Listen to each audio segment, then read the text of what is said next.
A local woman charged with killing a Las Vegas man faced a judge today. Police say Miranda Dalton was drunk when she slammed her Jeep into the back of Paul Maidman's car. That was back in April. Now the victim's family is looking for justice, and they're getting support from an unusual method through Facebook.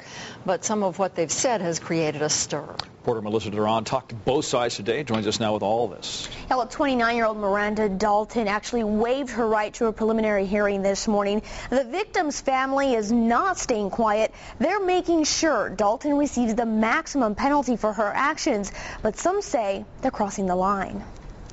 These pictures tell a horrifying story of how 28-year-old Paul Maidman died. Police say 29-year-old Miranda Dalton rammed into his car, pushing Maidman into this pole. Reports say Dalton was intoxicated. He had everything going for him, and now everything's been taken away. Paul's father, Mark Maidman, and others are making sure Paul gets justice. They wore these Team Paul shirts to court in hopes of one day changing Nevada DUI laws. The laws are just too lenient for DUIs and repeat offenders. He's just never coming home because of somebody's reckless, careless, selfish behavior. The family has also created a Facebook page called Maximum Penalty for Miranda Dalton upon conviction. They have more than 2,000 supporters. The group also has pictures of Dalton, who was spotted dancing at a club less than 1 month after the crash. But friends of Dalton say Maidman's family is crossing the line.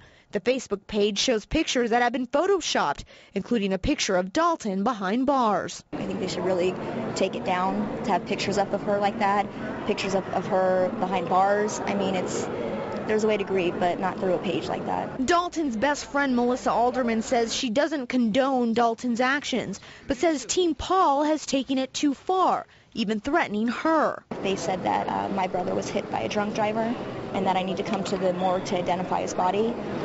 And I told him, I said, well, that's kind of funny. I'm looking at him right now. And they said that, well, you're next, and hung up. That's a false statement, completely false. None of us would condone that. That's just silly. I'm not going to reduce myself to arguing and bickering. For now, Team Paul says their fight to change Nevada law has just begun. The district attorney's office says Dalton is supposed to plead guilty to DUI causing death, but she could change her mind. If convicted, she faces up to 20 years in prison.